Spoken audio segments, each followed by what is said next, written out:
आज मैं आप लोगों को नवरात्रि में करने के लिए कुछ विशेष 3-4 तंत्र के छोटे छोटे से टोटके देने जा रही हूँ। चाहे भूत बाधा के लिए हो, धन प्राप्ति के लिए हो, सर्वकारी सिद्धि के लिए हो, तो पूरा ब्लॉग विस्तार से देखिए। देखने के बाद में इन क्रियाओं को जरूर कीजिए। मैं हमेशा सरल और आसान सी क्रियाएं देती हूँ, यदि करते हैं तो ज़रूर फायदा होता है।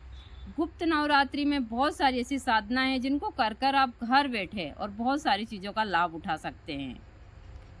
लेकिन मैं हमेशा जैसे बोलती हूँ कि कर्म ही प्रधान है। एक तो आप सही कर्म कीजिए और कर्म के साथ साथ आप हमेशा सत्य बोलिए।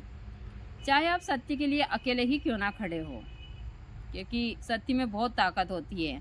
आज नहीं तो कल आपका सत्य आपके काम आएगा। बहुत सारी चीज़ें आज आप परेशानी उठा रहे, मुझसे सभी लोग बोलते हैं कि माता जी हम सत्य तो बोलते हैं लेकिन हम परेशान भी बहुत रहते हैं।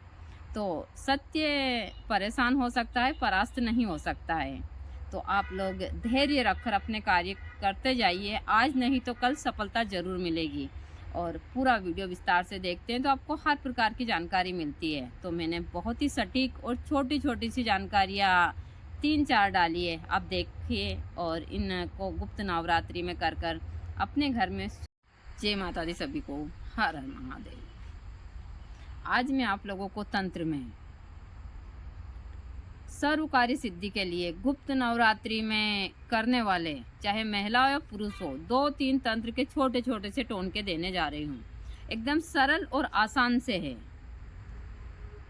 कल 30 तारीख से लग रही है गुप्त नवरात्रि, और गुप्त नवरात्रि में आप ऐसी बहुत सारी क्रियाएं कर कर और माँ भगवती का आशीर्वाद प्रदान कर सकते हैं। अपने घर की सुख समृद्धि को आप ला सकते हैं।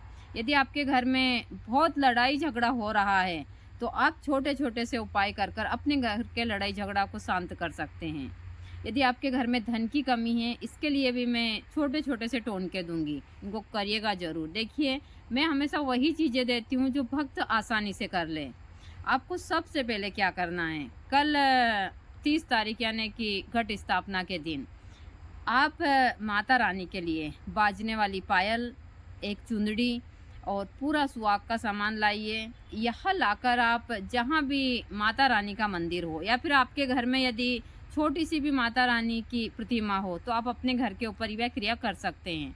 आप लाल कलर की चुनरी लाइए, उसके साथ में बाजने वाली पायल और पूरा सामान लेकर आइए जो एक हम माता रानी को सुहाग के ऊपर अर्पण करते हैं। साथ में आप भोग के लिए अनार जरूर लेकर आइएगा। आप कल जहाँ भी मंदिर हो वहाँ पर स्नान कर कर और मंदिर में जाइए। वहाँ जाकर माता रानी को पायल पिनाइए, चुंदड़ी उड़ाइए, पूरा सुहाग का सामान अर्पण कीजिए और पंडित जी से बोलिएगा कि पंडित जी इस चुंदड़ी को आप 9 दिन तक माँ के ऊपर ही रहने देना, इनके सर के ऊपर उड़ी हुई। मैं नौमी के दिन आकर इस चुंदड़ी को लेकर जाऊंगी और फिर माँ के पास में आप थोड़ी देर बैठकर यह प्रार्थना करना कि हे भगवती, हमारे घर में जो भी दरिद्रता है, सारी चीज़ें हैं, जितनी भी लड़ाई झगड़ा कला सारी चीज़ें हो रही है, आप 9 दिन के अंदर हमारे घर की यह सारी चीज़ें शांत कर दीजिए। आप ऐसा कहते हुए वहाँ थोड़ी देर बैठिए और वहाँ पंडित जी से बोलिएगा आप कि पंडित जी 9 दिन तक कोई भी इस चुनरी को माता रानी के ऊपर से ना उतार पाए। यदि आप दूसरी चुनरी इनको अर्पण करते तो यह सर पर ही रहनी चाहिए। आप यह कहते हुए घर आ जाइए। घर आकर आप कुछ ज़्यादा कुछ नहीं करना। यदि आप पूजा पाठ करना चाहते हैं तो आप 9 दिन तक साधारण तरीके से पूजा पाठ कर सकते हैं। आप मंदिर में जाकर भी कर सकते हैं।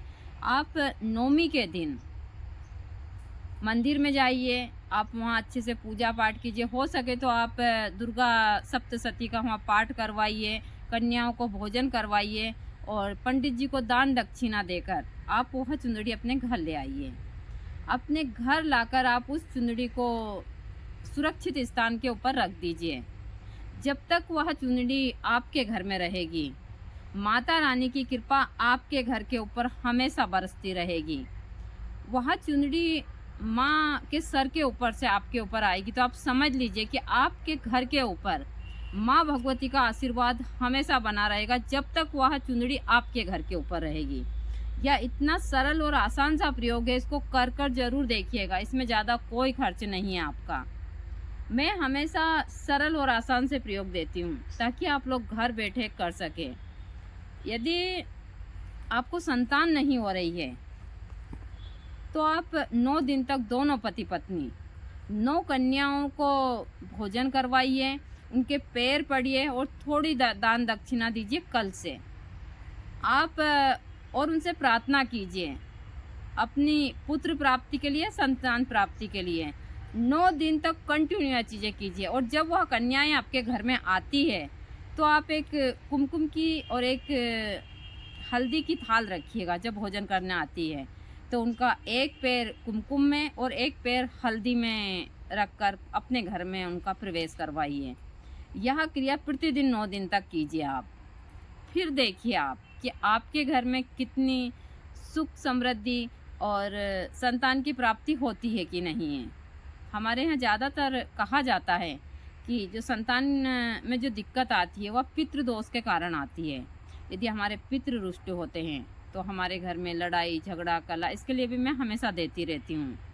लेकिन यदि आप चाहते हैं कि हमारे पितृ भी शांत हों तो मैं इसके लिए भी एक छोटा सा टोनका बता देती हूँ। जैसा मैंने बताया कि मैं 3-4 छोटे छोटे से टोनके दूंगी।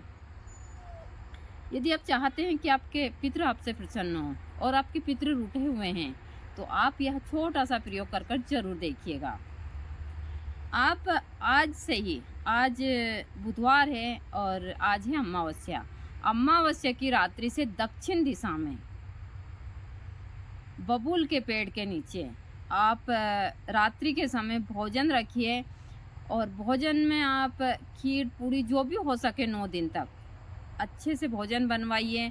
और जो घर का बड़ा सदस्य है वह भोजन दक्षिण दिशा में बबूल के पेड़ के नीचे पानी और वह भोजन रख कर आए और अपने पितृ से प्रार्थना करें कि हमारे घर की जो भी दरिद्रता है वह खत्म करें और हमको आशीर्वाद प्रदान करें, हमारे घर की सुख शांति और हमारे घर में जो संतान की प्राप्ति नहीं हो रही है उसके लिए।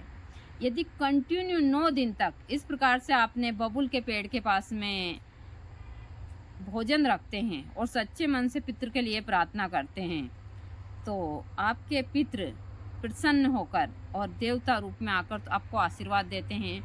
कुछ ही दिन में आपके यहाँ संतान की प्राप्ति जरूर हो जाती है। मैं हमेशा बताती हूँ कि मैं सरल और आसान से प्रयोग देती हूँ। दूसरा, मैं हमेशा सभी को बोलती हूँ कि 9 दिन तक